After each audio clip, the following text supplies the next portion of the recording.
Evo, dragi moji, većina čovečanstva može biti tako opako prevarena i o tome nam govori jedna interesantna priča iz dela Pustinjskih otaca i jedna priča iz Evanđelja po Luki.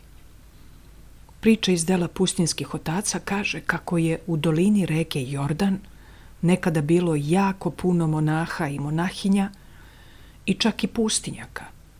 Danas je, nažalost, Jordan ispražen od monaštva. I tako je u jednom periodu u Jordanskoj dolini živeo jedan pravoslavni monah kao pustinjak i prilično ga je iskušavao đavo. I jednom mu je đavo došao i rekao mu: "Ma zašto me mučiš na ovaj način i omalovažavaš me ne primećujući me?" A pustinjak mu reče: "Ma beži bre od mene, đavole. Idi drugim dušama koje će odgovoriti na tvoje iskušavanja." A đavo mu odgovori: "Pa zar me na ovakav način teraš od sebe?" I onda je kao ogorčeno rekao: "Ma bit će šansi za mene narednih 40 godina. U narednih 40 godina ipak ću te uloviti."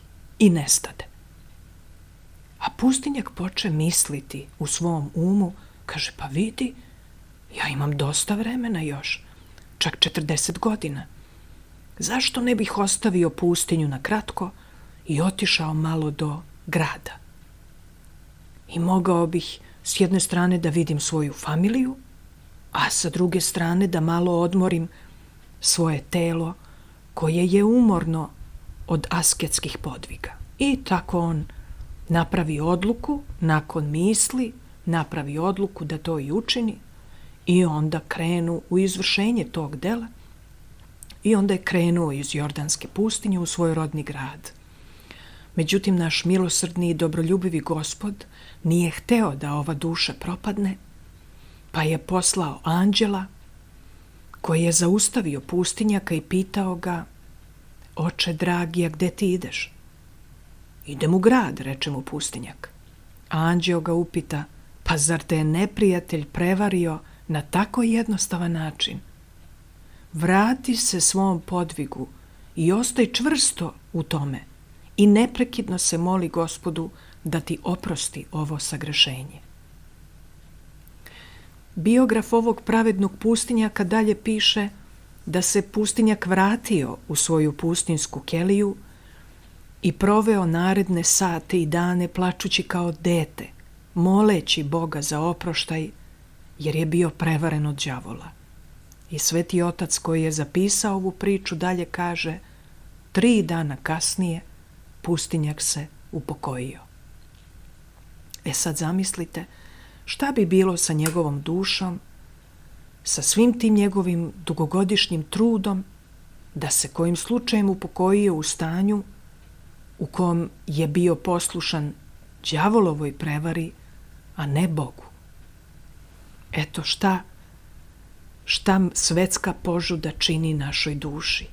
Ona nam daje neprekidne lažne osjećaje, lažne pokazatelje da smo ovde još dugo, ko da smo trajno ovde, da ćemo biti ovde još dugo vremena. Čak neki nikad ni ne misle da će odavde otići, ne misle uopšte o smrti. Razumski znaju da svako umire, ali u srcu gaje taj lažni, požudni osjećaj da će još dugo godina poživeti i uživati ovde samo zbog vezanosti za materijalno. Tako isto nam kazuje i priča o bogatašu iz Evanđelja po Luki, glava 12, o ludom bogatašu, kome je njiva obilato rodila i onda je smišljao šta da radi i rešio da napravi novi ambar, da tu skupi svo svoje bogatstvo i da onda uživa u lagodnom životu. Koliko je nas o tome maštalo. Međutim, njemu se javi Gospod i reče mu: "Bezumniče, ove noći tražit će tvoju dušu od tebe, a ono što si pripremio čija će biti?" I onda sljedeći stih kaže: "Tako biva onome koji sebi teče blago, a ne bogati se Bogom." I tako mnogi od nas žive u uverenju da neće odavde još dugo otići, jer požuda čini da postajemo strašno vezani za lagodan život, za bogatstvo i uspeh. I tako propuštamo prilike da se bogatimo Bogom, da stičemo blago za večnost, a ne samo za ovaj prolazni život koji bude i tako brzo iznenada prođe. Zato je pogotovo važno da gajimo prvenstveno duhovnu vrlinu sećanja na smrt. Koliko god godina da imamo, nije previše rano da gajimo vrlinu sećanja na smrt, jer će nas ona uvek otrežnjivati kada treba da uradimo nešto sumanuto ukoliko smo mladi. I da uvek sebe podsjećamo da će doći trenutak, bilo ranije ili kasnije, to Bog zna, kada će svako od nas izaći iz ovog života.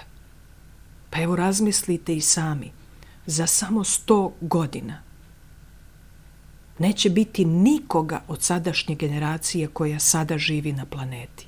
Eto, neka bude, niko ni od tek rođenih beba neće biti živ za 100-110 godina. Eto, neka neko živi 104, 5 ili 10 od novorođenih beba, znači za 110 godina niko od nas, a pogotovo kamoli od nas koji slušamo ove reči, za maksimum 50-60 niko od nas neće biti ovde. Zato moramo učiti da sabiramo duhovna blaga, koja su večna i koja sa sobom nosimo u večnost. Interesantno je razmišljanje svetog Grigorija, koji je takođe tako bio zainteresovan reakcijom ovog ludog bogataša iz Evanđelja i onda se zapitao nešto zanimljivo, čime je i nama dao povoda da promišljamo kako mi da se ponašamo kada nam Bog da materijalno bogatstvo. I on se pitao zašto ludi bogataš nije osmislio drugačije rešenje. Recimo, mogao je bogatstvo iz ambara razdeliti siromasima, pošto mu je Bog dao mnogo više nego što mu je bilo potrebno. A kad bi razdelio potrebitima i siromašnima, dok bi njemu ostalo dovoljno za svakodnevicu, onda bi mu Bog dao da svoje ambare ponovo napuni, jer to tako uvek biva.